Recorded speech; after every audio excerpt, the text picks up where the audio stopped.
I'm in the heart of the European Parliament and I will talk to the most important parliamentarian.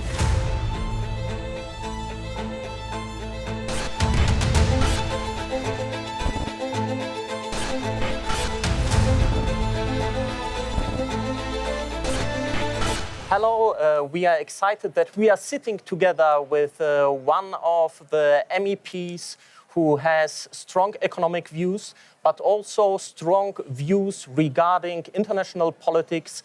And there's nothing more urgent than Iran right now. Lukas Mandl, I'm happy that you are here. Thank you for having me. Yes, we are excited at EPHI that you are giving us the opportunity to exchange some urgent matters. The most urgent matter right now is Iran. For the viewers who maybe don't know that there are just limited MEPs who are sanctioned by the Iranian Mullah regime. And on the forefront is Lukas Mandl. You are sanctioned since 2023. What are your current views on your assessment on Iran right now?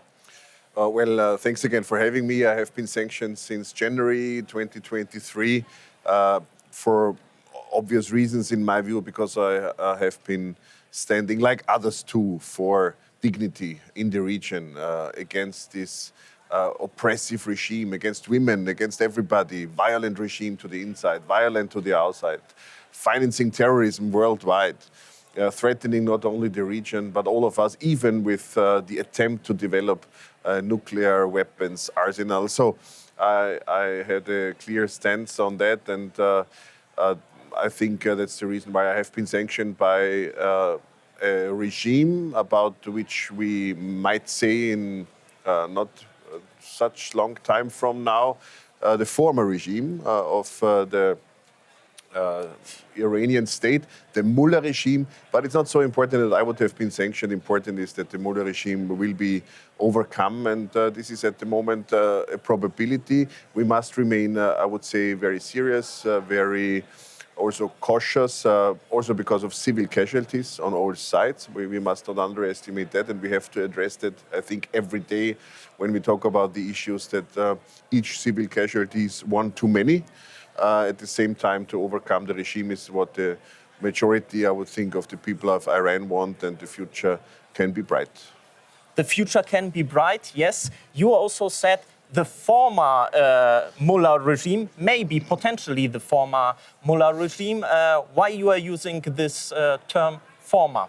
It's obvious that many leaders of this Mullah regime have already been taken out. It's also obvious that the uprising of people within Iran for freedom, for, I would say, freedom and peace, and life in dignity, maybe in the future with democracy and the rule of law, this uprising is larger than ever before. The Iranian Mullah regime has been existing since 1979, exactly as long as the European Parliament, by the way. And also my birth year is 1979, so I have my assumption today that the Mullah regime will not last as long as the European Parliament. The European Parliament will be there, the Mullah regime not anymore. And I kind of hope the same is true for me. But still, we are not yet there. I don't want to make wrong predictions or, let's say, praise anything before anything has to be praised. But obviously, the movement is there. The presence is big. Imagine 23 on October 7, was the huge attack against Israel. And who was behind it was the Iranian Mullah regime. And one of the reasons why this attack took place in 23 is that the states came together which were former enemies within the region under the umbrella of the so-called Abraham Accords. Yeah. And this is a big similarity to how the European integration started. The European integration started with former enemies working together economically, and this was not of the liking of the Mullah regime. I'm interrupting with love. You said enemies, former enemies. Now, would you say Iran is a current enemy of the European Union? I would say that's obvious, but this is not new. Yes, it is obvious. for you it is obvious, but the way and the strategy how to interact with this Mullah regime is not so obvious. In the European Parliament and in the European Union, we have different voices regarding the intervention. That's a very good point. If I may intervene here, because it's just the case, in my view, that over, especially the recent years, the Iranian regime overdid it. What do I mean with that? They always oppressed their people. They were always especially violent against women within the country since 1979. But what happened after the start of the Abraham Accords, former enemies working together in the Middle East, Arab countries working together with Israel, not only next to each other, but with each other mutually in a cooperation approach, not in the confrontation approach of the past. So this was not of the liking of the Mullah regime. And that's why they started to overdo their threats, to even more finance terrorism via Hezbollah, via Hamas, also within Europe, developing a nuclear weapon arsenal, not sticking to the agreements of the JCPOA agreement against nuclear weaponry, which has been negotiated in Vienna, in my home country, capital, by the way. So there are many reasons why over the last years, I think nearly everybody in Europe understood that Iran is a threat.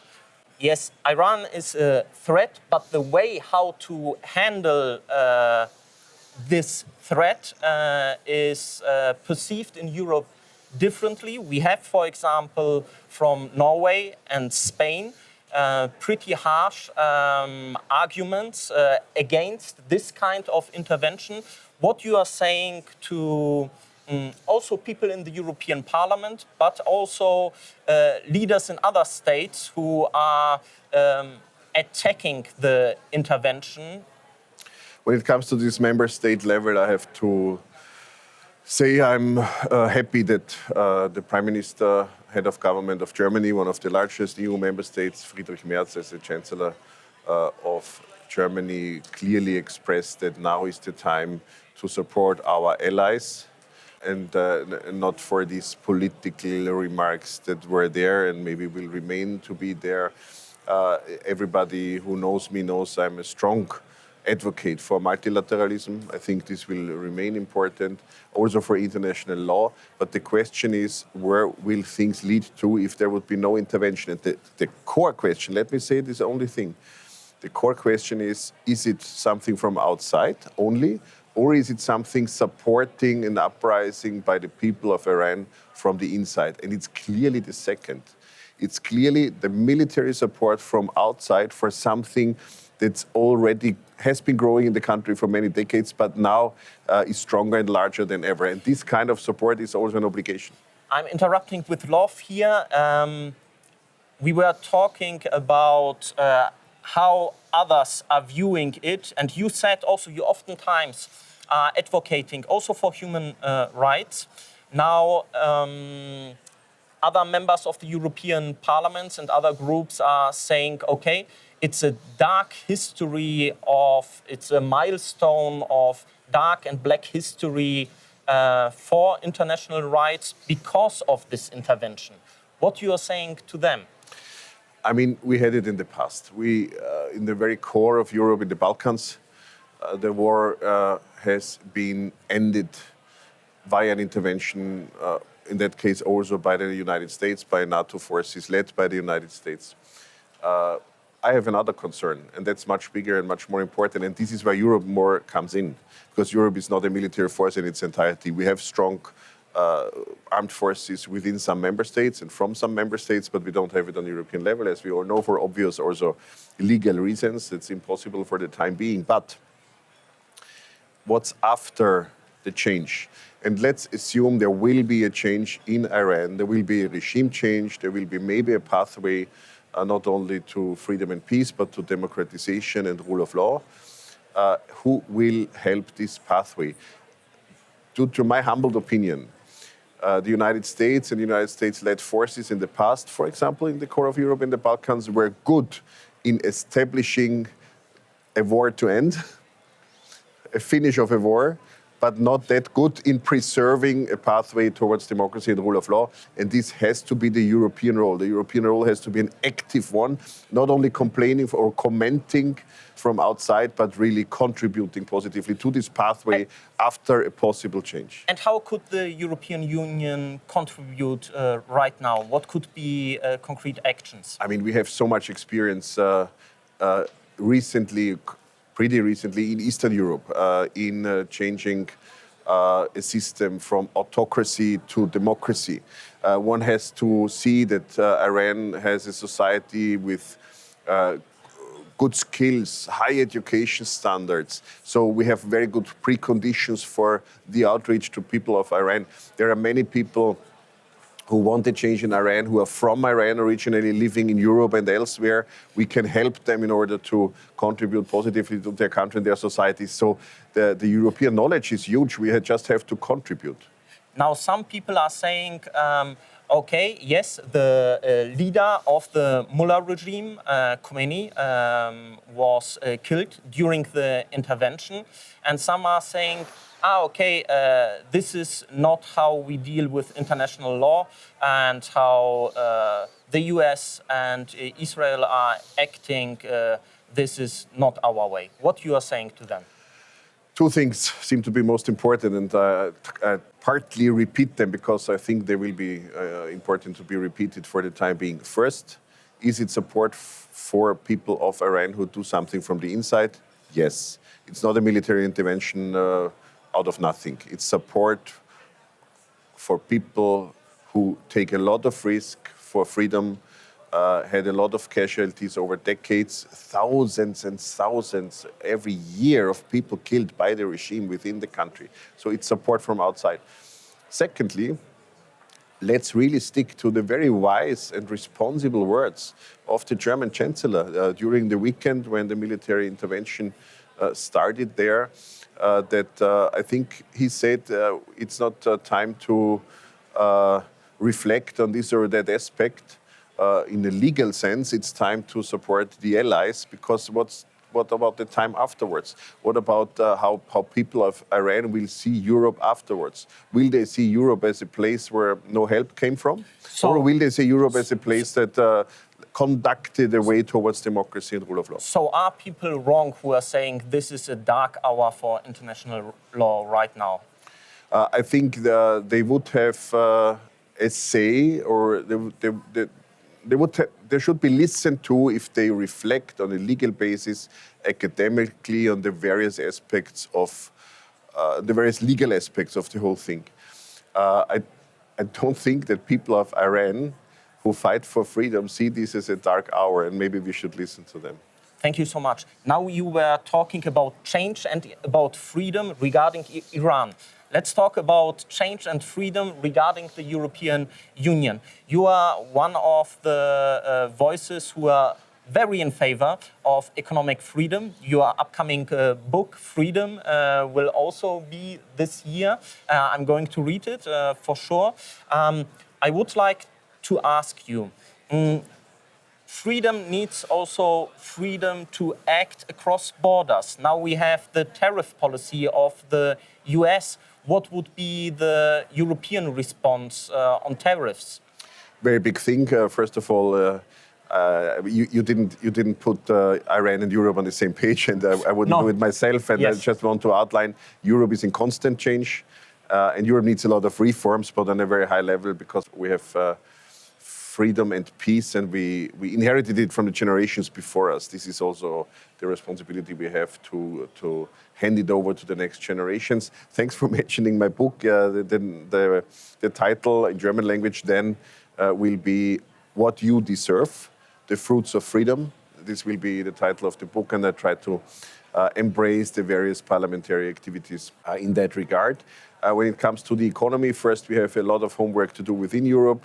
I will not go deeper into that now, but there are things that will not be influenced by US trade policies or whatever kind of policies from outside.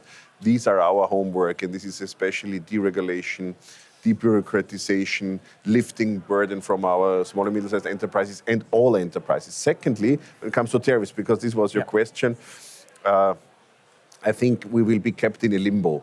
I mean, while I value the transatlantic relation and I also have a differentiated view on the issues we have just talked before when it comes to geopolitics and the Middle East, we will remain, be kept, one can say, for the time being by this US administration, the current one, in a limbo with a different message this week, then next week, and again a different message the week after. We have to deal with that without getting nervous. We will be reliable. We had an agreement with the US in August last year, 2025. We will stick to that agreement if the other side sticks to the agreement, and this is an open question due to the court's decision about the tariffs. Okay, you mentioned deregulation.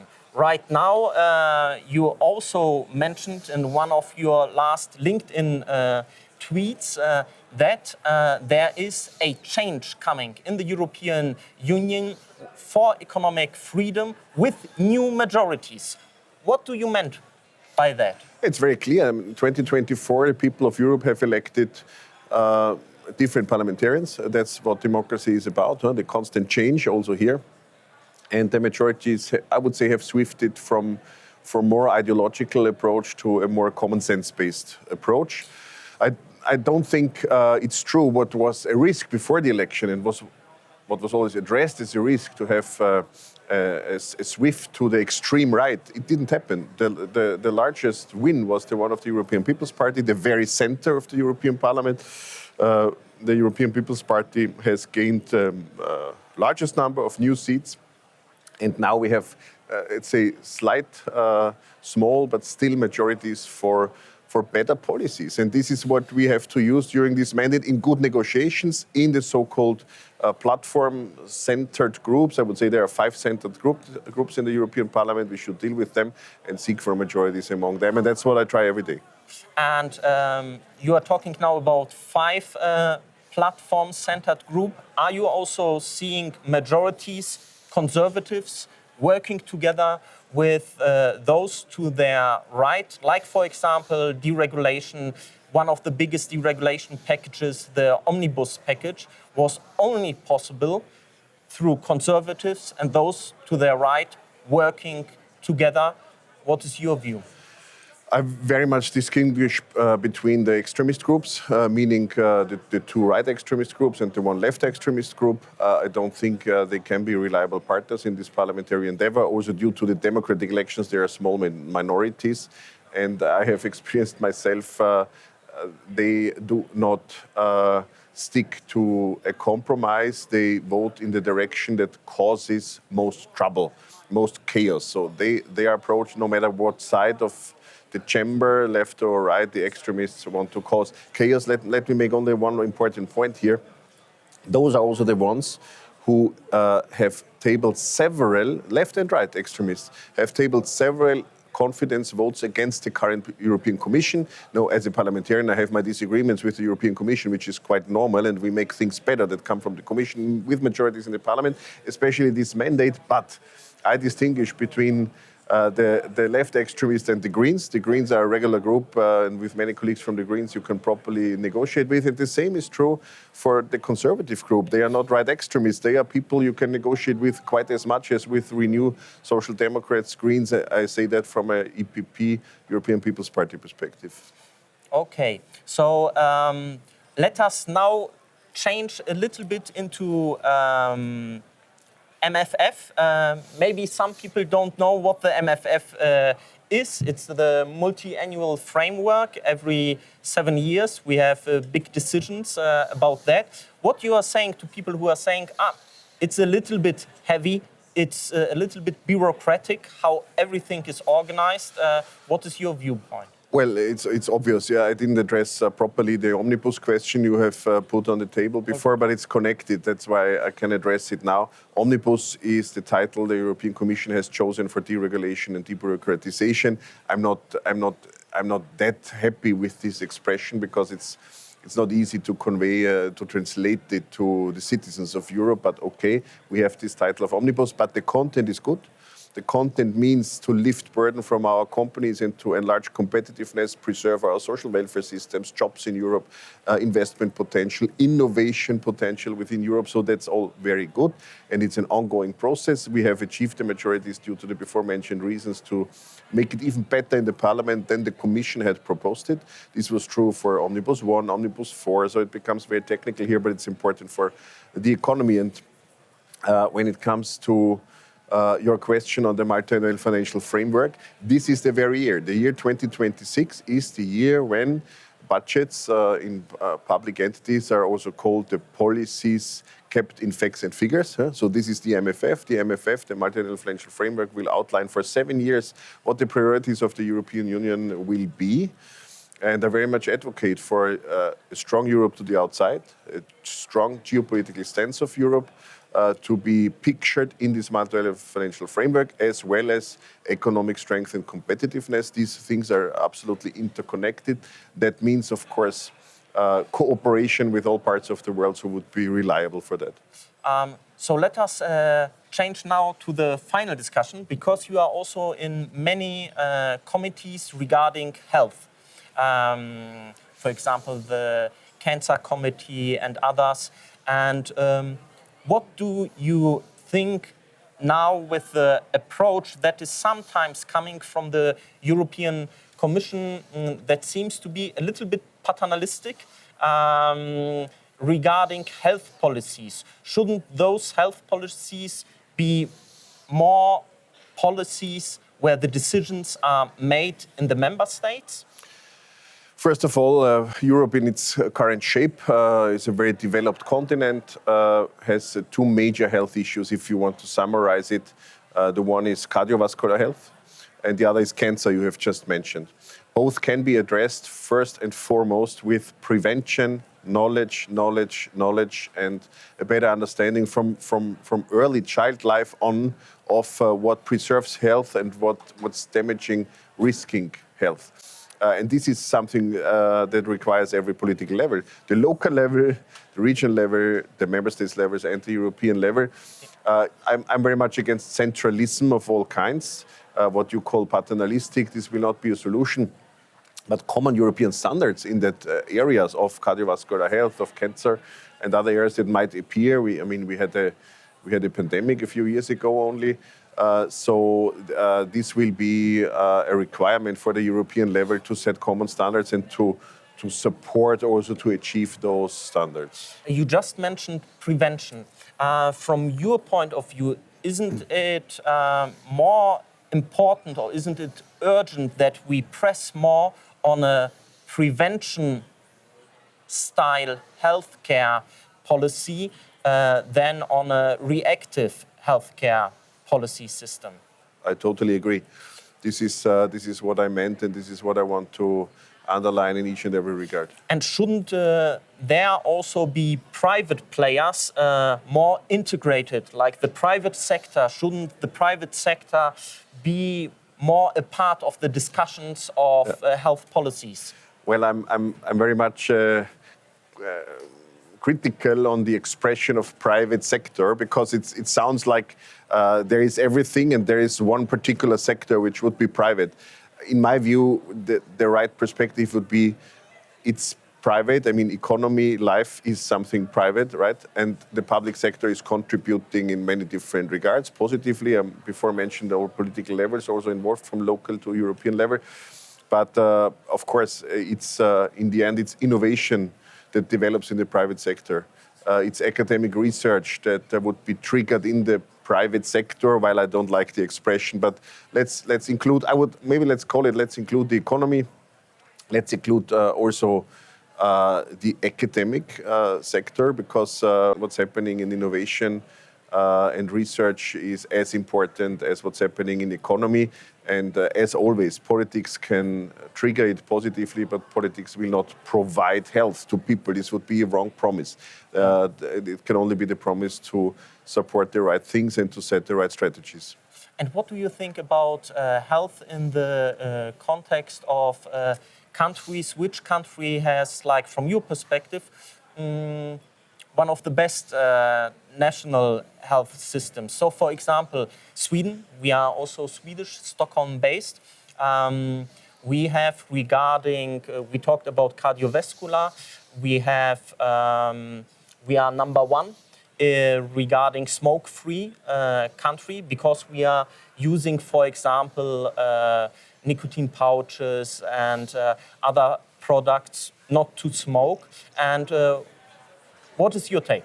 Yeah, I mean, I've seen Swedish colleagues running around in the European Parliament using those alternative products for many years, so I'm aware of that. I also can say that many, also in Central Europe, in Austria, but also in other countries, are seeing many aspects of the Swedish healthcare system as exemplary. They really see many aspects that should be adapted for our country and other countries, but I will not make a ranking among member states. I think I would set a larger angle, and we have, just to be transparent and true about it, we have talked about transatlantic relations, which are important for our security in the very beginning of our today's talk. So my transatlantic approach will remain the same. At the same time, we don't have good trade relations at the moment with the US, and then it comes to healthcare. And I've recently visited even twice within a few weeks the United States, and I have to say there is a lot that makes Europe a better place to live, and healthcare is among them. So we have to preserve a good healthcare system. We have to afford it in the future, and this is also why economy is so important. This is why growth is so important. This is why competitiveness is so important. But in terms of also food quality and other health-related issues, we have systems in Europe that have to be adapted and reformed, but they are worth to be reformed because they are obviously more appropriate for human needs than even in our strong partner country, the United States. Last question. You talked about Europe and a better place to live, health, economics, many things. If there would be one thing that you could change now, today, on European level, what would it be? And maybe the other thing, what would you abolish if you had the chance? I think it sounds like one thing, but of course it's a lot of things put together. I would change the whole priority of, I would say, the European policy leadership from inside to outside. We have to be a stronger player on the planet. We have to be geopolitically stronger. We need a stronger Europe to the outside. This will also have many, many positive impacts to the inside. And we should not deal too much with tiny things to the inside, which are better kept with citizens who decide for themselves. So this would be the big thing. Even the question, of course, is not an easy one. But this would be something I really care for. And what I'm concerned about is, I would say, a new era of intolerance within Europe that comes along with as well Trumpism and wokeism. I call it both extremist, leading to chaos, polarization instead of bringing people together. And this new era of intolerance very much is also appearing in terms of anti-Semitism on European soil and also in other areas. So these are the things I'm really concerned about, and we have to overcome these threats and dangers. And of course, this new era of intolerance are also pictured in political developments when it comes to disinformation, populism, extremism, left and right. We have talked about non-reliable people also in non-reliable powers, I would say, also in parliaments, like in the European Parliament with the 3 extremist groups. So there's a lot we have to handle in order to hand over to the next generation also a continent worth living and thriving. Okay. Thank you very much for having me. Thank you, Lukas Mandl, and see you next time.